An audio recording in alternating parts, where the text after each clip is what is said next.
My name is Katie, and I love making hand embroidery, but especially miniature embroidery that helps remind us to find joy in the little things. I usually keep all my supplies in a tiny tote, and that has worked really well, but over time, it's kind of fallen into disarray. So in this video, I'm excited to do a little bit of spring cleaning, and I'm even more excited to do it because I received a very special package in the mail that I'm hoping will help me stay organized, but also inspire me to get out this summer and take my embroidery on the go.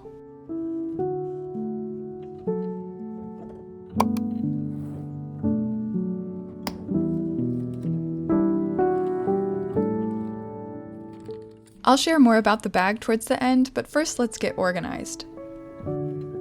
Inside my tiny tote, you'll find most of the supplies that I need as I'm working and embroidering.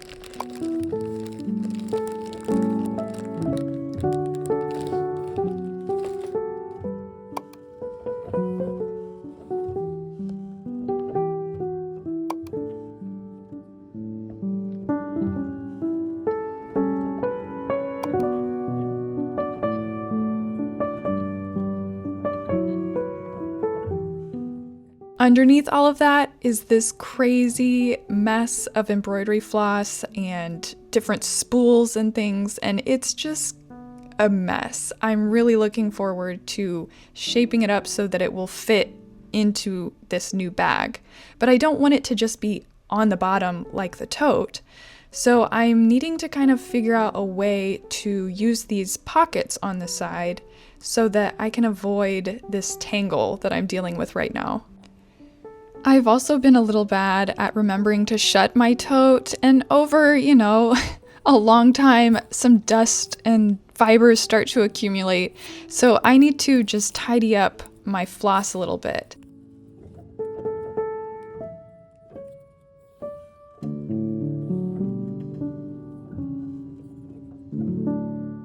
I really like using clothespins as a way to organize my floss because I think it's really easy to see the color. And beyond that, I like that the clothespin itself pinches the end of the floss so that you're not having these long pieces of string just mixed in with your supplies.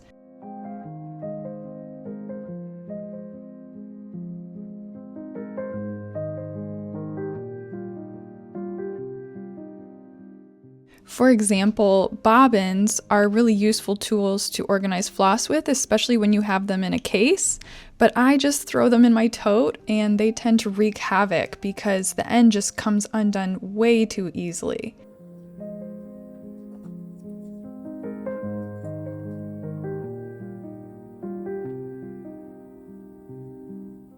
As I was rewrapping these clothespins though, I was thinking just how much wasted space there is with such a large clothespin.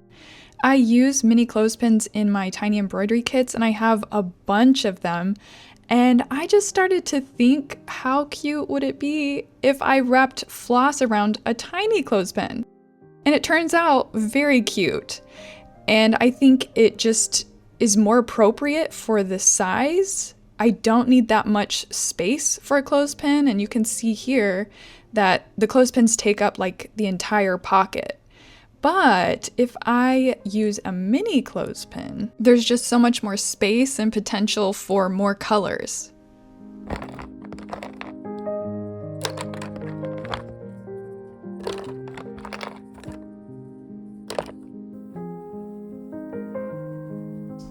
So I decided to rewrap all the clothespins that I had already done and put the floss on my shorter mini clothespins. And I think it was a good choice. Wrapping them around the clothespins was really meditative, and it was bringing me a lot of joy to see how adorable they were just on these tiny clothespins.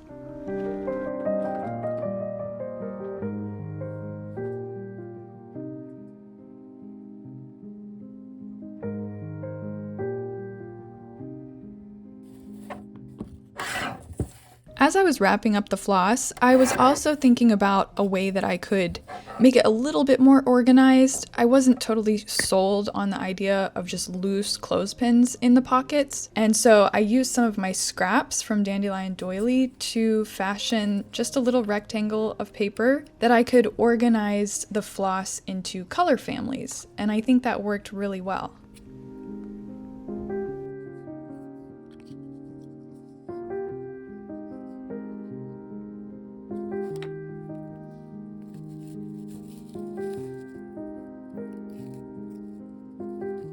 The next item in my tote that needed some attention were these spools of silk. I've used them so much that they're getting skinnier and the label has just fallen off. They are probably the biggest culprit of the biggest mess. So I just decided to make my own kind of blank labels to hold the threads tight, and hopefully it will just help these guys stay in line until the next time I need to make smaller labels.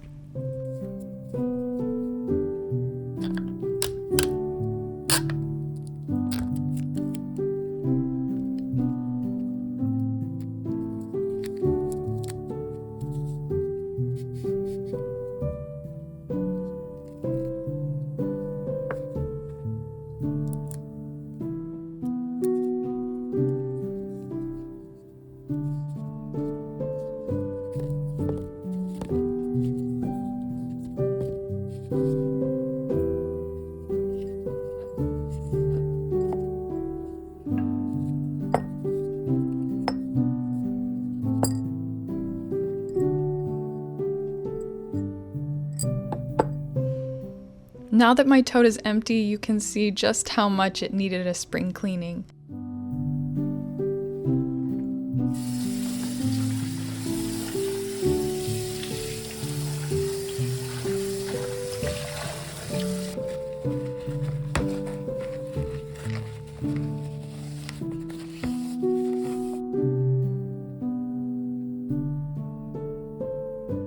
My floss families were looking really good, but I noticed there were a few colors I had way too much of and a few colors that were still missing.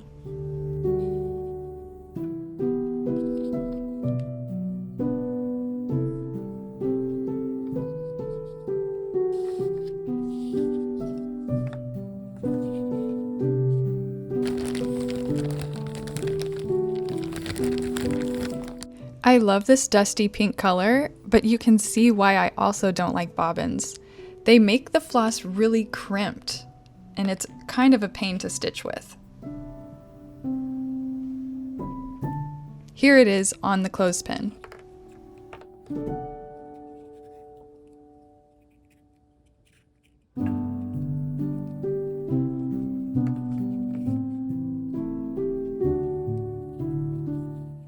At one time, I liked cutting the entire side of a DMC skein because it left you with the perfect amount of stitching floss.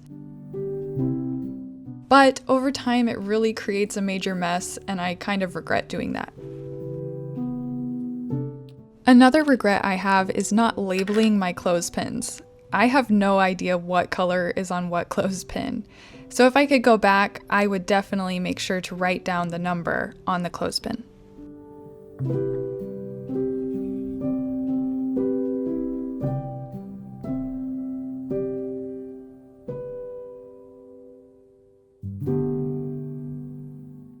Now let's put everything together in its new home.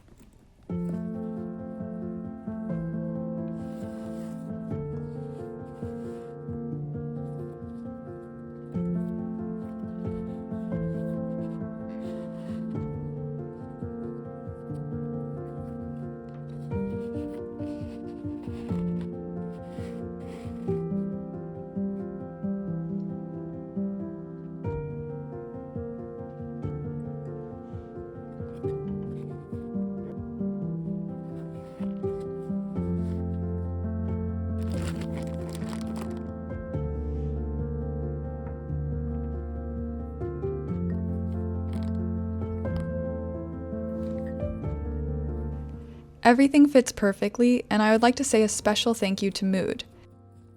Muud is a Danish company that focuses on making bags for fiber artists. This bag is perfect for embroidery, but could also easily be used for crochet or knitting as well.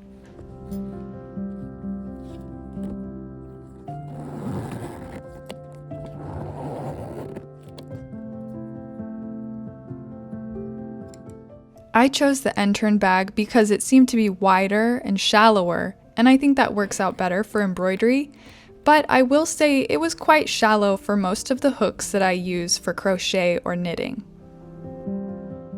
They do have many other options, including a bag called Saturn, which is exactly like this bag, only skinnier and taller, which I think would work better for things like crochet or knitting. It also came with some straps so that I can easily take it on the go. Wearing it feels a little bit awkward just because it's so cylindrical and wide, but it definitely works to help you get from A to B, and it's a nice option to have in case you do want to take your craft outside the house. All of their bags are made with genuine leather, and they're both beautiful and functional. The only downside is that this bag was very expensive. It was gifted to me, but if I had to pay for it and factor in the shipping and duty cost, that to me would be way too much. Especially when, if you think about it, my tiny tote came very close to being exactly what I needed, just without the pockets. So do factor that in if you're considering making this purchase. There's also a shop called Universal Yarn that is within the United States that sells and carries Muud items, so be sure to check there before you pay out for the shipping and duty cost.